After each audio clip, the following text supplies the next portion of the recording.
بسم اللہ الرحمن الرحیم۔ نماز عصر کے بعد اس کلمے کو 3 بار پڑھنے سے جسم سے ہر بیماری دور ہو جاتی ہے اور مرتے دم تک کوئی بیماری نہیں ہوگی۔ محترم ناظرین، اگر آپ عصر کی نماز کے بعد اس کلمے کو 3 مرتبہ سچے دل سے پڑھ لیں تو انشاءاللہ زندگی بھر کو بھی بیماری قریب نہیں آئے گی، چاہے وہ کوئی خطرناک مرض ہو، چاہے لا علاج ہو، چاہے وہ کینسر ہو، شوگر ہو یا پھر بلڈ پریشر ہو یا کسی بھی بیماری کیوں نہ ہو۔ رسول اللہ صلی اللہ علیہ وآلہ وسلم کے بتائے ہوئے ان مختصر کلمے میں اتنی برکت ہے کہ اللہ تعالیٰ کی رحمت سے جسم سے ہر بیماری کو نکال کر انسان کو مکمل تندرست کر دیا جاتا ہے اور پھر موت تک کوئی بیماری قریب بھی نہیں آتی انشاءاللہ۔ محترم ناظرین، اور نماز عصر کے بعد صرف 3 مرتبہ ان کلمات کو پڑھ لینا اور اللہ تعالیٰ کی بارگاہ میں یقین کے ساتھ دعا مانگنا، انشاءاللہ آپ کی زندگی میں کوئی بھی سخت سے سخت بیماری ہو بھی ختم ہو جائے گی۔ ان کلمات کی تاثیر اس قدر زبردست ہے کہ انسان حیران رہ جاتا ہے، اتنے چھوٹے الفاظ میں اتنی بڑی تاثیر کیسے ممکن ہے۔ یہ کلمات بہت ہی طاقتور، ان کو اپنی زندگی میں ایک بار ضرور پڑھ لیں تاکہ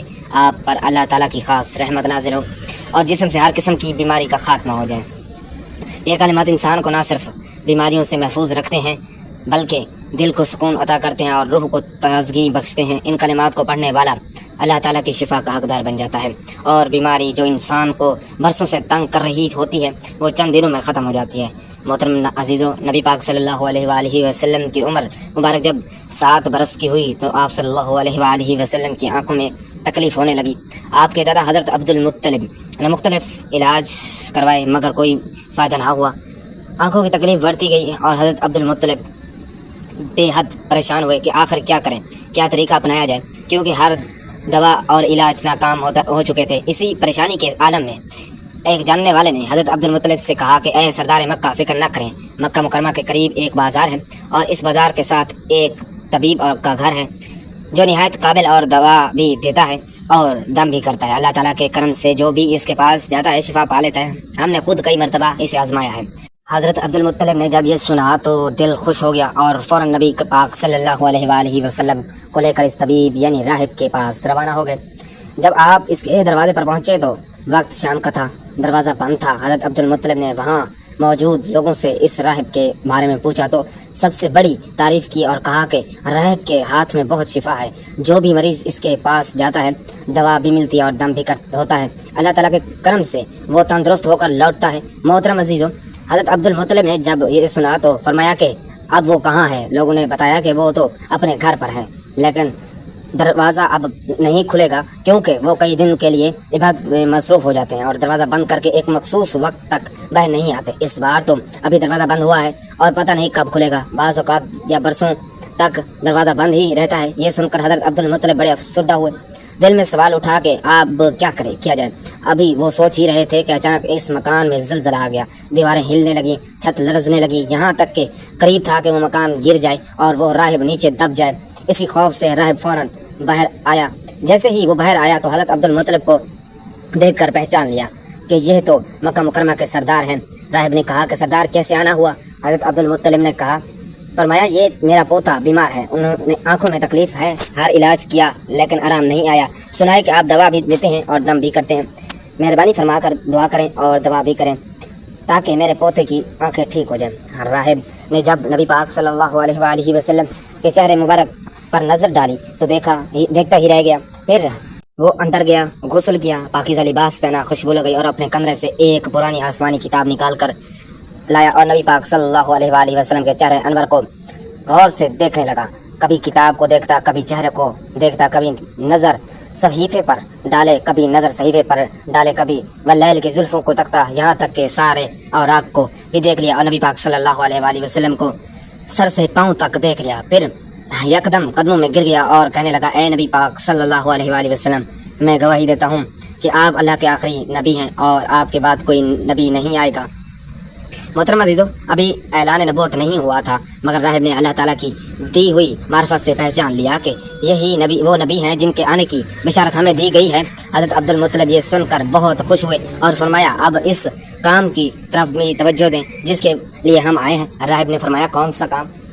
حضرت عبد المطلب نے کہا کہ میرے پوتے کی آنکھوں کا علاج کریں۔ راہب کی آنکھوں میں آنسو آ گئے اور کہا کہ اے آپ نبی پاک صلی اللہ علیہ وآلہ وسلم کو لے کر میرے جیسے گناہگار کے پاس آئے ہیں، اپنے طبیب کو مریض کے پاس لے کر آئے ہیں، شفا دینے والے کو دوا مانگنے والے کے پاس لے کر آئے، مختار کو مجبور کے پاس لے کر آئے، نبی کو امتی کے پاس لے کر آئے۔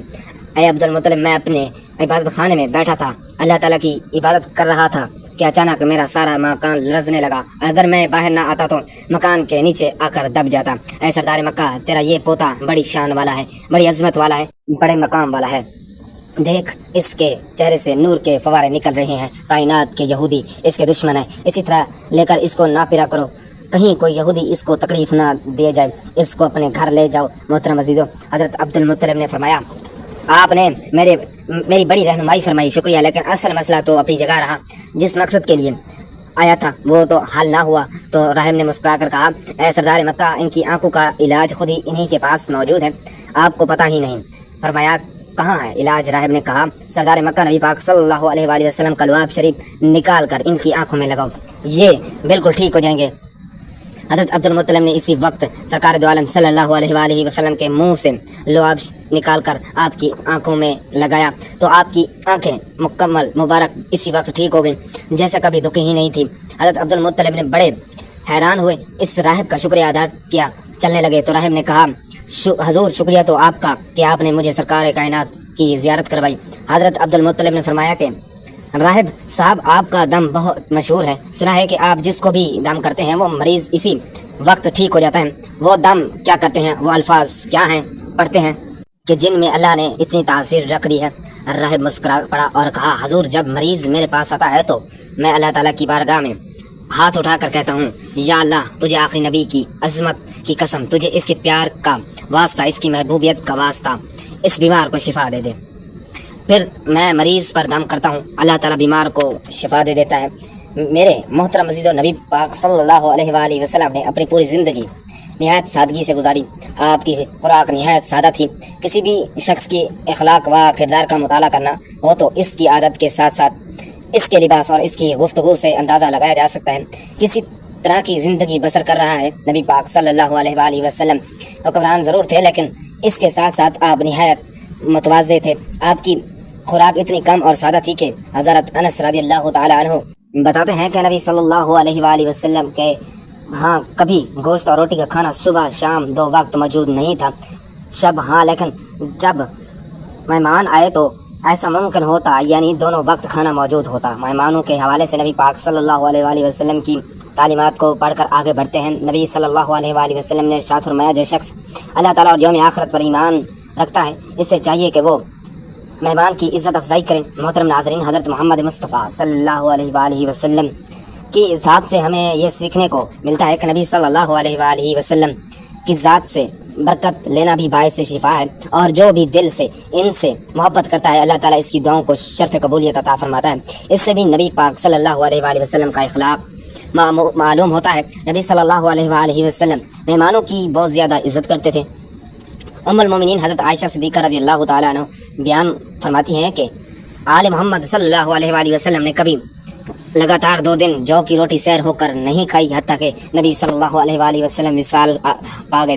حضرت عائشہ صدیقہ رضی اللہ تعالیٰ عنہ سے مروی ہے کہ ایک دوسری روایت میں ہے کہ جب نبی صلی اللہ علیہ وآلہ وسلم مدینہ منورہ تشریف لے آئے تو آل محمد نے کبھی مسلسل 3 راتیں اس کی روٹی سیر ہو کر نہیں کھائی۔ محترم عزیزوں، یہ فکرہ سن کر دل لرز اٹھتا ہے۔ جس ہستی کے صدقے ہمیں رزق نصیب ہو رہا ہے، جس نبی کے طفیل ہمیں ہر نعمت ملی ہے، اسی نبی صلی اللہ علیہ وآلہ وسلم نے پوری زندگی سادہ کھانے پر قناعت کی، کبھی پیٹ بھر کر نہ کھایا، کبھی تقاضا نہ کیا، کبھی شکوہ نہ کیا، بلکہ اللہ تعالیٰ کا شکر ادا کرتے رہے اور بھوکے رہ کر بھی دوسروں کا خیال کرتے رہے۔ نبی صلی اللہ علیہ وآلہ وسلم کی سیرت میں ہمیں صبر بھی ملتا ہے کہ قناعت بھی ملتی ہے، برداشت بھی، اور عاجزی کا سمندر بھی۔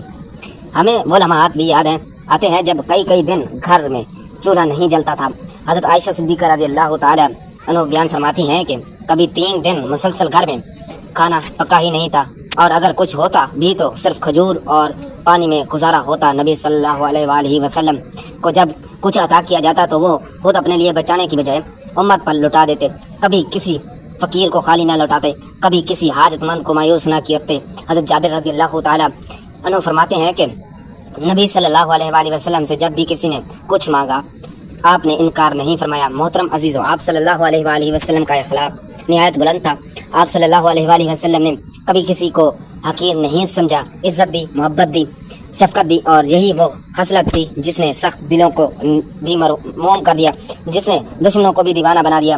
حضرت انس رضی اللہ تعالیٰ عنہ فرماتے ہیں کہ میں نبی صلی اللہ علیہ وآلہ وسلم کی خدمت میں 10 سال رہا، کبھی آپ نے مجھے اف تک نہ کہا، کبھی کوئی شکوہ نہ کیا، کبھی یہ نہ فرمایا کہ یہ کام کیوں کیا، یہ کیوں نہیں کیا۔ نبی صلی اللہ علیہ وآلہ وسلم چہرہ مسکراتا تو نرم لہجہ، نرم مزاجی اور محبت بھرا انداز آپ کی ہر بات کو دل میں اتار دیتا۔ محترم عزیزو، جب ہم نبی صلی اللہ علیہ وآلہ وسلم کے ان اوصاف کو پڑھتے ہیں تو ہمیں اپنی زندگی کا محاسبہ کرنا چاہیے کہ ہم کتنے خود غرض ہو چکے ہیں۔ ہم ذرا سی بات پر لڑتے ہیں، ذرا سا مال آنے پر فخر میں آ جاتے ہیں، اور جب نعمتیں کم ہو جائیں تو شکوہ شروع ہو جاتے ہیں۔ لیکن نبی صلی اللہ علیہ وآلہ وسلم نے تو ساری زندگی ایک معمولی بستر پر گزار دی۔ ایک روایت میں آتا ہے کہ حضرت عمر رضی اللہ تعالی عنہ جب نبی پاک صلی اللہ علیہ وآلہ وسلم کے حجرہ مبارک میں داخل ہوئے تو آپ صلی اللہ علیہ وآلہ وسلم ایک کھجور کی چٹائی پر آرام فرما رہے تھے۔ چٹائی کے نشان جسم مبارک پر نمایاں تھے۔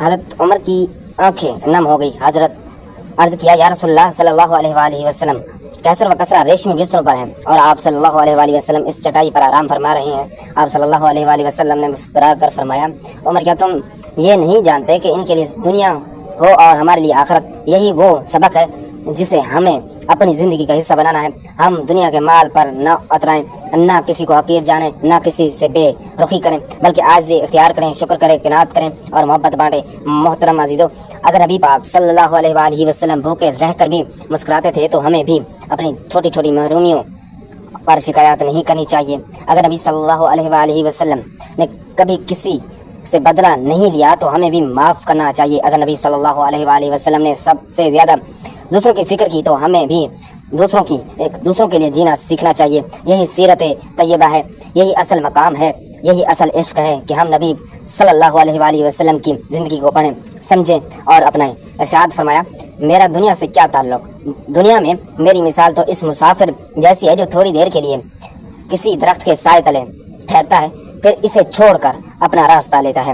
اگر ہم رسول اللہ صلی اللہ علیہ وآلہ وسلم کی حیات طیبہ پر نظر ڈالیں تو معلوم ہوتا ہے کہ آپ کی زندگی ہر پہلو سے سادگی کی تصویر تھی۔ آپ نے نہ صرف اپنی زندگی سادگی سے گزاری بلکہ اپنے صحابہ کی تربیت بھی اسی انداز میں کی کہ دنیا کی بے وقتی کو خوب واضح کیا۔ آئیں دیکھتے ہیں کہ اللہ کے رسول نے صحابہ کرام کی تربیت کیسے فرمائی۔ حضرت جابر رضی اللہ تعالی عنہ فرماتے ہیں کہ حضور نبی کریم صلی اللہ علیہ وآلہ وسلم مدینہ سے آتے ہوئے بازار سے گزرے، آپ کے ارد گرد بہت سے صحابہ کرام تھے۔ آپ ان کے ہمراہ تشریف لے جا رہے تھے کہ راستے میں ایک بکری کا مرا ہوا بچہ پڑا تھا، اس کے کان چھوٹے تھے۔ آپ نے اس کا کان پکڑ کر فرمایا، ساتھیو تم میں سے کون ہے جو اسے 1 درہم میں لینے پر راضی ہو؟ صحابہ نے عرض کیا، یا رسول اللہ صلی اللہ علیہ وآلہ وسلم، 1 درہم تو بہت بڑی بات ہے، ہم تو 1 پیسے میں بھی لینے کو تیار نہیں، اور اسے لے کر کریں گے کیا؟ اب طے ہوا کہ اچھا کیا تم اسے مفت لینے کے لیے راضی ہو؟ صحابہ نے عرض کیا، یا رسول اللہ اگر یہ زندہ ہوتا تب بھی یہ عیب دار شمار ہوتا، کیونکہ اس کے کان چھوٹے ہیں، اور اب تو یہ مرا ہوا ہے۔ محترم عزیزو، دیکھیں اللہ کے رسول صلی اللہ علیہ وآلہ وسلم دنیا کی بے ثباتی اور کم حیثیت کو کس انداز میں بیان فرما رہے ہیں۔ آپ نے ارشاد فرمایا، اللہ کی قسم، اللہ تعالیٰ کے نزدیک دنیا اس مردار سے بھی کم حیثیت رکھتی ہے۔ پھر ایک اور موقع پر دنیا کی حقیقت ان الفاظ میں بیان فرمائی، اگر دنیا اللہ کے نزدیک مچھر کے پر کے برابر بھی حیثیت رکھتی ہوتی تو وہ کسی کافر کو اس میں پانی کا 1 گھونٹ بھی نہ دیتا۔ محترم عزیزو، محرم الحرام کا بابرکت مہینہ ہے، یہ ان 4 مہینوں میں سے ایک ہے جن کا ذکر اللہ نے قرآن میں کیا۔ ان دنوں میں اللہ کو راضی کرنے کا وقت ہے، ان دنوں میں اپنے نفس کو قابو میں رکھنے کا وقت ہے، دنیا کی حقیقت کو سمجھنے اور آخرت کے لیے تیاری کرنے کا وقت ہے۔ جان لیجیے کہ یہ کلمات بہت بابرکت ہیں، بالکل اسی طرح جیسے یہ دن برکت والے ہیں اور رحمت والے ہیں۔ اللہ پاک نے ان کلمات میں بہت زیادہ شفا رکھی ہے۔ جو بھی شخص کسی بھی بیماری میں مبتلا ہو، جس کو وہ بار بار علاج کروا کر تھک چکا ہو اور اب بھی اسے شفا نہ مل رہی ہو، وہ ان کلمات کو ضرور اپنائے، انشاءاللہ اللہ پاک اسے ہر بیماری سے نجات عطا فرمائے گا۔ وہ کلمات یہ ہیں، سبحان اللہ العظیم وبحمدہ لا حول ولا قوت الا باللہ العلی العظیم۔ آپ نے ان کلمات کو نماز عصر ادا کرنے کے فوراً بعد 3 مرتبہ پڑھنا ہے، لیکن اس سے پہلے اول و آخر 1 مرتبہ درود پاک پڑھنا ہے، اور اس کے بعد تعوذ اور تسمیہ یعنی اعوذ باللہ من الشیطان الرجیم بسم اللہ الرحمن الرحیم بھی پڑھ لینا ہے۔ اس کے بعد یہ کلمات 3 مرتبہ ادا کرنے ہیں۔ جب یہ 3 مرتبہ مکمل ہو جائیں تو پھر آپ نے لا الہ الا اللہ کی ایک تسبیح مکمل کرنی ہے، یعنی اس کو انگلی پر گین کر یا تسبیح کے دانوں پر پورے 100 مرتبہ پڑھنا ہے۔ جب آخری دفعہ پڑھیں تو ساتھ محمد رسول اللہ پڑھیں تاکہ آپ کی تسبیح پوری ہو جائے۔ جب یہ تسبیح مکمل ہو جائے تو آخر میں دوبارہ اتنی ہی مرتبہ درود پاک پڑھ لینا ہے جتنی بار آپ نے ابتدا میں پڑھا تھا۔ محترم عزیزوں، جو بھی سخت سے سخت بیماری ہو اور لا علاج مسئلہ ہو، کوئی بھی پریشانی ہو جو حل ہونے کا نام نہ لے رہی ہو، تو یہ عمل ضرور کریں۔ انشاءاللہ اللہ پاک آپ کو ان کلمات کی برکت سے فوری شفا عطا فرمائے گا اور آپ کے دل کو سکون ملے گا۔ محترم عزیزوں، یہ کلمات صرف 3 مرتبہ عصر کی نماز کے بعد ادا کرنے ہیں، اول آخر 1 مرتبہ درود پاک پڑھنا ہے۔ انشاءاللہ اس عمل کی برکت سے آپ شفا یاب ہو جائیں گے۔ اللہم صلی علی محمد وعلی آل محمد کما صلیت علی ابراہیم وعلی آل ابراہیم انک حمید مجید۔ اللہم بارک علی محمد وعلی آل محمد کما بارکت علی ابراہیم وعلی آل ابراہیم انک حمید مجید۔